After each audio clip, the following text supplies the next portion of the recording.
পরিষ্কার করে আমরা বারবার বলছি, কলকাতায় খুন হয়েছে আনারুল আজিম আনার, আমরা সেই হত্যার বিচার চাই।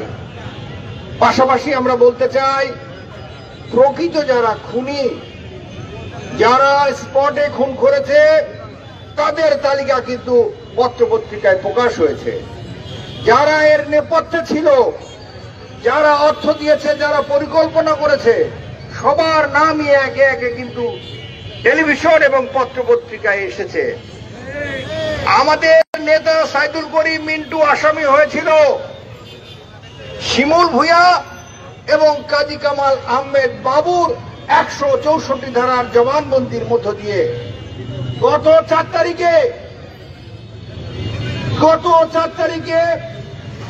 কোর্টে ওনারা তাদের স্বীকারোক্তি প্রত্যাহার করেছে এবং বলেছে পুলিশের নির্যাতনের কারণে এবং পুলিশের শিখায়ে দেওয়ার কারণে আমরা সাইদুল করিম মিন্টুর নাম বলতে বাধ্য হয়েছি। আদালত তাদের আবেদন মঞ্জুর করেছে এবং নথিভুক্ত করেছেন। আমরা জানি এই কারণে সাইদুল করিম মিন্টু থাকার কোন সুযোগ থাকে না। তারপরেও আমরা প্রতি শ্রদ্ধাশীল, আমরা ঝিনাইদহ থেকে আমাদের নেতৃবৃন্দ ঢাকায় চেষ্টা করছি আইনের মাধ্যমে তাকে জামিনে মুক্তি করানোর জন্য।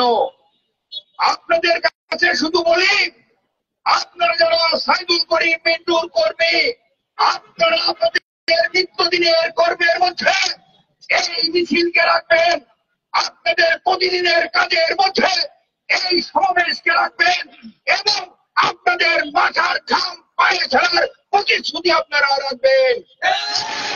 সংগ্রামী ভাই এবং বন্ধুরা আমার, আমাদের বক্তব্য পরিষ্কার। যতক্ষণ পর্যন্ত ঝিনাইদহ গণমানুষের নেতা, ঝিনাইদহ ছাত্রলীগের সাবেক নেতা, ঝিনাইদহ জেলা আওয়ামী লীগের সংগ্রামী সাধারণ সম্পাদক সাইদুল করিম মিন্টু আমাদের মাঝে ফিরে না আসবে, ততক্ষণ পর্যন্ত আমাদের লড়াই চলবে। আমার বন্ধুরা আমার, আমরা জানি ষড়যন্ত্র করা হচ্ছে। এক সাইদুল করিম মিন্টুকে দাবাতে পারলে ঝিনাইদহ আওয়ামী লীগের রাজনীতিকে দাবানো যাবে। সেই জন্যই ষড়যন্ত্রকারীরা ষড়যন্ত্র করছে। আমি বলতে চাই, ষড়যন্ত্র করে লাভ হবে না। আপনারা পার পাবেন না মিন্টুকে বেশি দিন কারারুদ্ধ করে। মিন্টু মুক্তির আন্দোলন চলছে, চলবে। আগামীকাল যথারীতি একই সময়ের মিছিলে আপনারা সবাই আসবেন এবং স্লোগান দেবেন, মুক্তি মুক্তি মুক্তি চাই, মুক্তি মুক্তি মুক্তি চাই।